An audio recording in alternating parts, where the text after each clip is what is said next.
If the Great Schism of 1054 never happened, the history of Christianity, and by extension Europe and much of the world, would have taken a drastically different path.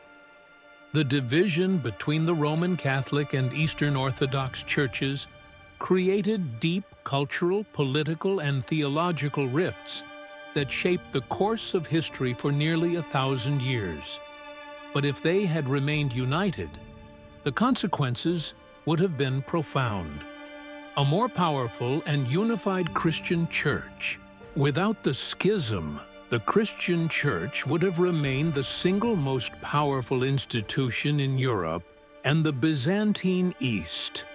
The Pope in Rome and the Patriarch of Constantinople might have maintained a cooperative relationship, leading to a centralized religious authority spanning from Western Europe to the heart of the Eastern Mediterranean. This unity could have resulted in a more effective organization of Christian states, influencing politics on a much larger scale. A single, unified church might have prevented, or at least reduced, conflicts between Christian nations. The power struggles between popes and emperors that frequently rocked Europe might have been less severe, as a centralized church could have played a stronger mediating role. In the Byzantine Empire, the lack of a religious split could have strengthened the empire's political position, potentially allowing it to last much longer, instead of falling to the Ottomans in 1453. The Crusades could have been different.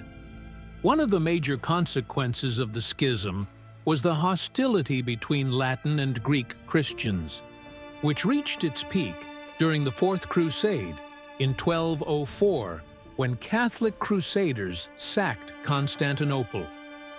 If the Church had remained united, this tragic event might never have happened. Instead of fracturing Christian power in the East, a strong, unified church could have coordinated more effective crusades, potentially even preventing the rise of the Ottoman Empire by strengthening Byzantine defenses.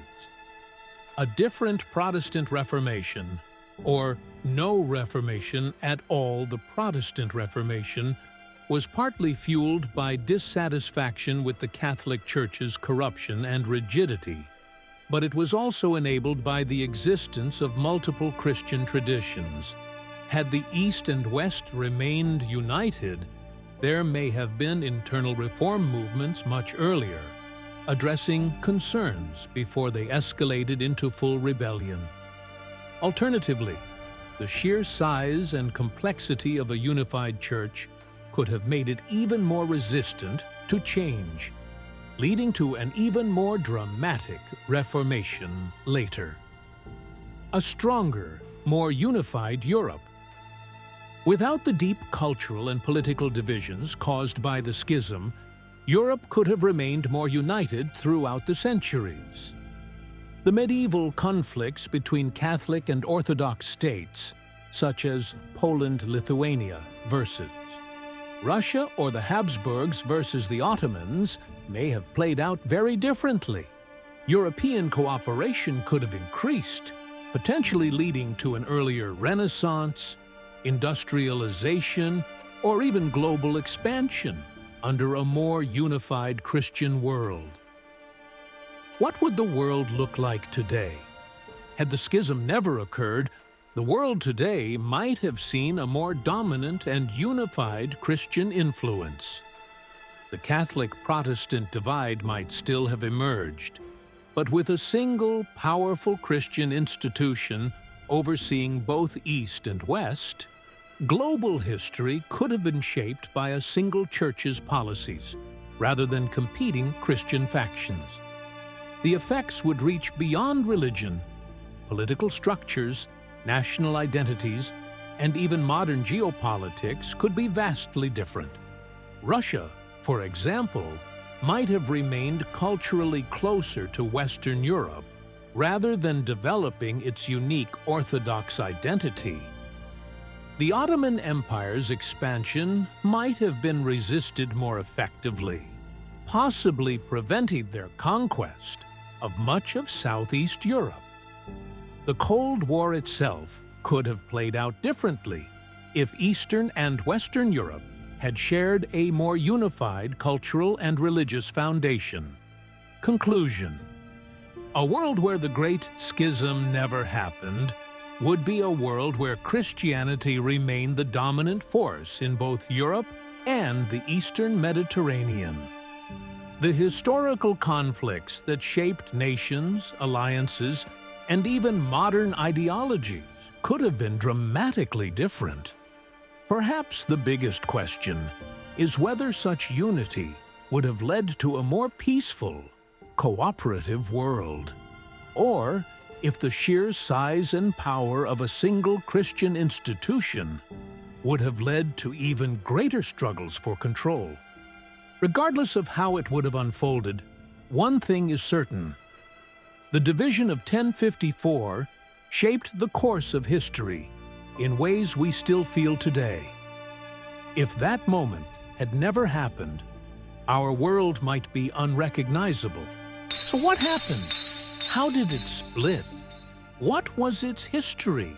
The Great Schism of 1054 was one of the most significant religious splits in history, marking the official separation between the Roman Catholic Church in the West and the Eastern Orthodox Church in the East. But how did this happen? The roots of the divide. Long before 1054, tensions had been growing between the Christian churches in the eastern and western parts of the Roman Empire. The split wasn't something that happened overnight.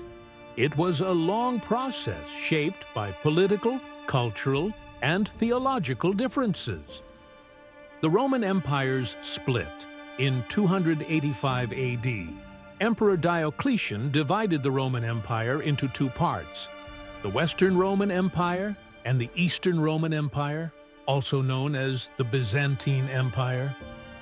Over time, these two halves developed their own ways of doing things, including how they practiced Christianity.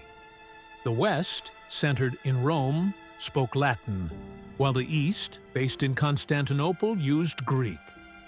This language barrier made communication difficult and created misunderstandings between church leaders. Political power struggles. The Pope in Rome and the Patriarch of Constantinople were both powerful religious figures, but there was always a debate over who had ultimate authority. The Pope claimed supreme power over all Christians, while the Eastern Church believed leadership should be shared among several patriarchs, with the Byzantine Emperor having a strong influence over church affairs. Theological differences. One of the biggest religious disagreements was over a small phrase called the Filioque in the Nicene Creed, a statement of Christian beliefs. The Western Church added the phrase "and the Son," Latin Filioque, saying that the Holy Spirit proceeds from both the Father and the Son.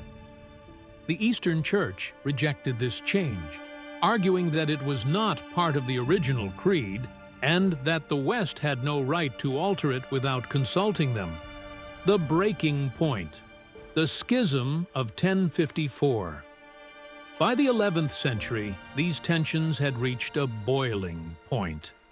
In 1054, Pope Leo IX sent a delegation led by Cardinal Humbert to Constantinople to discuss their differences with the Eastern Patriarch, Michael Cerularius. Instead of finding a peaceful solution, both sides became more hostile. Humbert accused the Eastern Church of heresy, false beliefs, while Cerularius rejected the Pope's authority. Things got worse when Humbert marched into the Hagia Sophia, the most important church in Constantinople, and placed a document of excommunication on the altar, officially declaring that the Pope was cutting ties with the Eastern Church. In response, Cerularius excommunicated Humbert and the entire Roman Church. The aftermath. Two churches, two paths.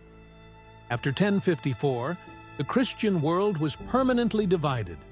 The Western Church, Roman Catholic Church, based in Rome, led by the Pope, and dominant in Western Europe. It continued to develop its own traditions, including clerical celibacy and centralized authority. The Eastern Church, Eastern Orthodox Church, based in Constantinople, with multiple independent patriarchs leading different regions. The Eastern Church kept its own traditions, such as allowing priests to marry and rejecting the Pope's authority. Although there were attempts to heal the divide in later centuries, the split between Catholicism and Orthodoxy remains to this day. This moment in history wasn't just about religion. It also shaped politics, culture, and even modern Christianity. The Great Schism of 1054 was a turning point that created two distinct Christian worlds, each with its own beliefs, customs, and influence.